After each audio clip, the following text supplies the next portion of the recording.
Hai, good day guys, kembali lagi di Kentang Tech Channel dan dalam kesempatan kali ini kita udah ngerakit sebuah PC lagi. PC ini untuk basicnya secara keseluruhan dia pakai full dari kubu merah sebagai spesifikasi. Tentunya dengan tampilan seperti ini, PC ini akan banyak banget kepake untuk kebutuhan main game AAA kekinian yang memang butuh spesifikasi di atas rata-rata biar bisa enak dan nyaman dipakai main sehari-hari. So, kira-kira nih, seperti apakah detail dia punya spesifikasi dan berapakah totalan budget yang dihabisinya nanti? Untuk tahu jawabannya, tontonin videonya sambil nunggu waktu sahur dini hari. Dan seperti biasa buat yang belum subscribe dulu dan kita doain puasa kalian tahun ini semua nggak ada yang bolong sampai Idul Fitri. Amin. Oke, untuk ngerakit semua komponen yang udah kita siapin nanti, tentunya kita butuh sebuah casing. Nah, casing yang kita gunakan kali ini adalah salah satu casing yang cukup istimewa. Dan inilah dia Thermaltake Ceres 350MX. Casing ini hadir dengan konsep desain klasik mid tower yang mungkin belakangan ini udah agak kegeser sama casing-casing modelan dual chamber. Tapi biar begitu, Ceres 350MX ini ngehadirin casing mid tower yang unik dengan desain airflow yang maksimal. Ya karena memang casing ini punya panel dengan 55% dari panelnya itu dibuat dengan model berlubang. Dengan konsep begini, Ceres 350MX diklaim bisa memberikan performa pendinginan yang sangat baik untuk komponen PC yang kita rakit ke dalamnya nanti. Nah, yang unik dari casing ini salah satunya adalah bentuk sisi bagian depannya, yang mana bagian bawah itu di model anti-mainstream seperti yang kita lihat ini. Jadi kalau dilihat dari samping kayak ada bagian yang siku agak menonjol dengan ada logo Thermaltake di bagian depannya. Nah, sisi bagian ini bisa kita lepas dengan mudah sebagaimana casing-casing lain pada umumnya. Cuma pas dibuka ternyata di sisi dalamnya dia ada filter lagi, yang mana filternya ini bisa dilepas pasang seperti ini dengan mudah karena dia pakai magnetic system. Yang juga nggak kalah keren nih, sisi panel mesh bagian depan yang berlubang-lubang ini juga bisa dilepas dan diganti sama panel kaca, yang mana panel kacanya ini udah masuk dalam paket pembeliannya.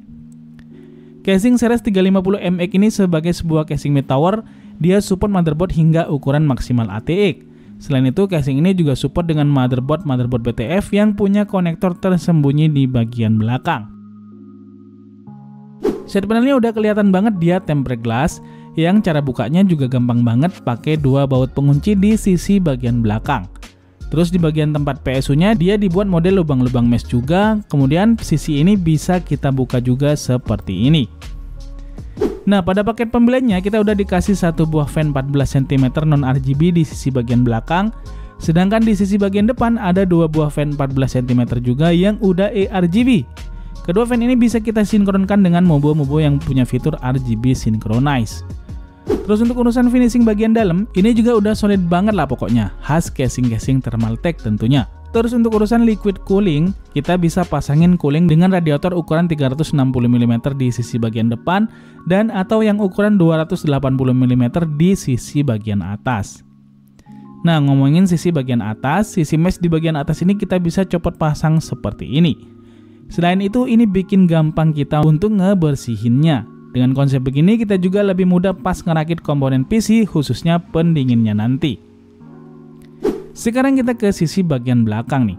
Sisi ini bisa kita buka dengan cara seperti biasanya juga, pakai dua buah baut di bagian belakang. Dan sebagai sebuah casing mid tower, saya cukup surprise karena ini udah cukup lega dan rapi banget. Ketebalan bagian belakang ini hampir 3 cm dan dengan begini ini akan membantu banget saat kita mau jinakin perkabelannya nanti. Di sisi bagian belakang ini kita bisa pasangin satu buah harddisk SATA biasa dan dua buah SSD SATA atau harddisk 2,5 inch di sisi bagian kirinya. Satu ditaruh di bagian atas, satu lagi ditaruh di bagian bawah. Jadi bisa dibilang udah cukup melimpah untuk penempatan storage-nya. Hal lain yang juga penting banget untuk sebuah casing modern adalah bagian mounting VGA-nya ini. Ini bisa kita lepas pasang, terus kalau kita mau pakai VGA dengan posisi vertikal, kita tinggal balik aja mounting bagian belakangnya seperti ini. Nah, udah beres, kita tinggal pasang VGA-nya dengan posisi yang kita mau. Gak lupa kita tengok juga sisi bagian bawahnya nih. Sisi ini juga punya dust filter mesh yang sistemnya modular juga. Jadi kita bisa tarik aja seperti ini kalau kita mau bersihin debu-debunya. Lantas untuk kaki-kakinya sendiri juga udah pakai rubber fit seperti ini. Jadi nggak usah khawatir, casingnya bakal gampang kegeser-geser. Selain itu, casing ini sebenarnya juga kompatibel sama kit panel LCD yang dijual terpisah seperti ini. Nah, nanti kita akan tunjukin gimana kalau kit LCD ini kita pasang ke casingnya. Oh iya, untuk harga casingnya sendiri itu ada di kisaran 1,8 jutaan, belum termasuk dengan panel kit LCD-nya. Jadi panel kit LCD-nya seperti yang saya bilang tadi itu dijual terpisah. Baiklah, casing udah kita spill dan bahas cukup lengkap nih. Sekarang kita ke komponen yang lainnya. Kita ke prosesornya dulu. Untuk prosesor di sini kita pakai AMD Ryzen 5 7600X. Prosesor AMD Zen 4 ini udah punya 6 core dan 12 thread. Kemudian maksimum boost clock-nya bisa mencapai 5,3 GHz. Default TDP-nya ada di 105 watt dalam kondisi full load. Selain itu, ini prosesor memang terbukti di beberapa review punya performa yang lumayan kenceng banget. Karena memang ini prosesor dikembangin untuk ngelibas prosesor-prosesor gaming lain di kelas harganya. Nah, saat video ini dibuat, prosesor ini di marketplace bisa kita beli mulai di harga 3,5 jutaan. Selanjutnya untuk motherboardnya, di sini kita pakai dari MSI. Dan ini adalah MSI B650 Gaming plus Wi-Fi. Motherboard ini untuk prosesor AMD AM5 udah cukup banget secara fitur untuk memaksimalkan fitur dari prosesornya. Selain itu, Mobo ini juga punya tampilan full black seperti ini. Dan bagian-bagian utamanya udah tertutup dengan heatsink. Di sisi lain seperti slot NVMe, Mobonya ini juga udah ngasih tutup armor yang berfungsi sebagai penghantar panasnya. Dan untuk urusan harga, di marketplace kita bisa beli Mobo ini dengan harga di kisaran 3,5 jutaan. Untuk GPU-nya sebagaimana kita bilang, kita pakai full dari kubu merah alias AMD. Dan ini adalah AMD Radeon RX 7600 XT. GPU AMD dengan teknologi RDNA 3 ini punya spesifikasi dasar 16 GB, 128-bit GDDR6. Dia punya boost clock up to 2810 MHz dengan game clock up to 2539 MHz. Tentunya dengan spek seginian, main game AAA di resolusi 2K ini masih bisa banget. Kemudian untuk urusan konsumsi daya, VGA ini dalam kondisi full load, daya yang terpakai itu ada di kisaran 190 watt. Sedangkan untuk PSU minimal yang dibutuhin adalah sebesar 450 watt. Untuk harganya sendiri, VGA ini saat video ini dibuat harganya ada di kisaran 5,8 jutaan. Jadi ini bisa jadi opsi yang cukup menarik mengingat kompetitornya di kubu hijau yakni RTX 4060 Ti dengan VRAM 16 GB, harganya itu sekarang melonjak banget hingga nyentuh angka di atas 7 jutaan. Baiklah, sekarang kita lanjut ke RAM-nya. Untuk RAM di sini kita pakai Cleve Crush V RGB DDR5 dan ini yang punya kapasitas 32 GB di 6400 MB transfer per second. RAM ini punya desain keren dengan konsep tone on tone, yang mana dia pakai gradasi atau kombinasi warna serupa sehingga tampilannya elegan dan harmonis. RGB-nya sendiri bisa dikombinasikan dengan beragam motherboard yang support RGB synchronize. Kemudian heatsinknya juga terbuat dari bahan aluminium yang berkualitas tinggi, sehingga bisa ngasih efek pendinginan yang luar biasa. Selain itu, RAM ini juga dilengkapi dengan PMIC onboard untuk ningkatin stabilitas dan efisiensi suplai daya. Dan buat kalian yang pakai prosesor AMD maupun Intel, gak usah khawatir karena RAM ini udah support overclocking satu klik dengan Intel XMP 3.0 dan AMD Expo.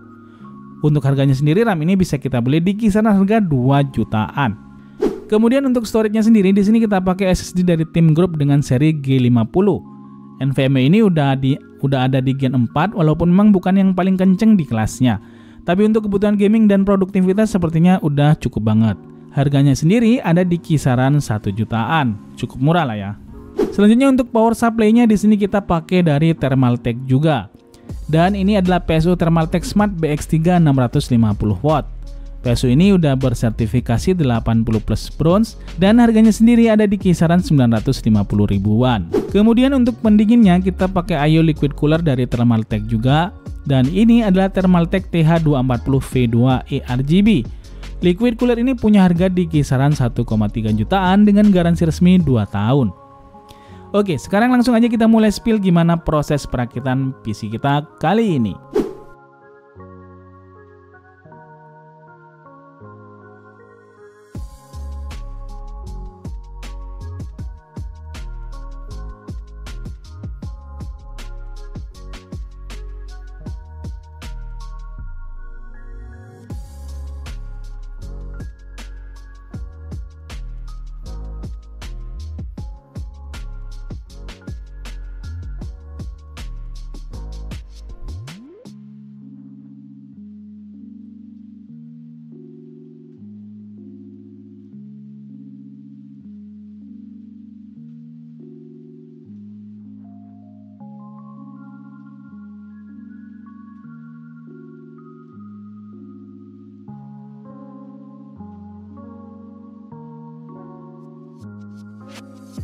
Dan inilah dia penampakan PC-nya setelah kita rakit.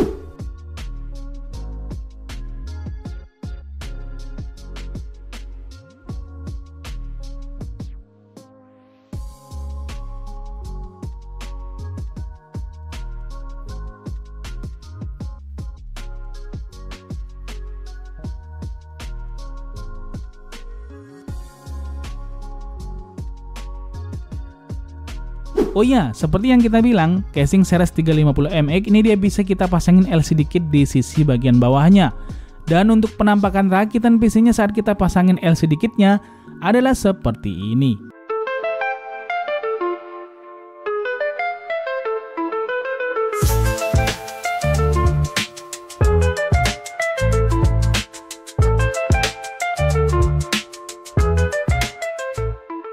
Nah, sekarang saatnya kita spill juga hitung-hitungan budget yang dihabiskan kalau kalian mau rakit PC dengan konsep dan komponen seperti yang kita rakit kali ini.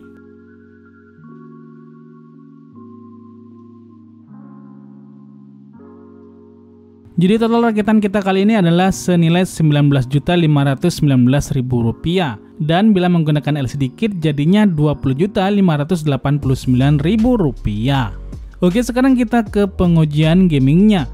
Tapi sebelum kita kasih tunjuk performa gamingnya, kita akan kasih tahu dulu konsumsi daya dari PC yang udah kita rakit ini. Dalam kondisi penggunaan standar ringan seperti browsing atau sekedar ngetik, daya yang terpakai ada di kisaran 68 watt. Sedangkan saat kita pakai main game berat, konsumsi dayanya ada di kisaran 327 watt. Jadi penghitungan konsumsi daya listrik per bulannya adalah sebagai berikut. Dengan estimasi penggunaan full gaming 8 jam per hari, maka biaya listrik yang dikeluarkan selama sebulan adalah senilai Rp106.105. Oke, sekarang saatnya kita tunjukin performa gaming dari PC ini. Dalam pengujiannya kita main semua game yang kita uji di dua resolusi, yaitu di 1080p dan 1440p. Kita sekalian akan perbandingkan performanya di kedua pengujian resolusi tersebut. Mari kita lihat bersama performa gaming dari PC kita kali ini.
そう見えるかもな。武士ならば感情を御せと叔父上に言われた。幼い頃から受けてきた教えだ。なんだか生きづらそうだ。それ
Ya, dari hasil pengujian ini bisa kita lihat hampir semua game berat yang kita mainin itu bisa berjalan dengan smooth dan playable, baik itu di resolusi 1080p maupun di 2K. Walaupun memang nggak bisa dipungkiri, di beberapa games yang memang super berat kayak Silent Hill, kita tetap butuh bantuan teknologi FSR 3.0 bawaan AMD agar game tetap bisa berjalan dengan lancar di resolusi tinggi sekalipun. Untuk suhu nggak ada masalah ya, dalam kondisi full load VGA-nya masih bisa terjaga stabil dan aman di kisaran 70 derajat Celcius. Sedangkan CPU-nya juga sangat aman banget dengan suhu di kisaran 56 derajat Celcius saat dipakai main games. Jadi menurut kita overall performa gaming dari PC ini udah sangat cukup banget. Tapi gimana nih menurut pendapat kalian tentang rakitan PC kita kali ini? Tulis semua pendapat kalian di kolom komentar.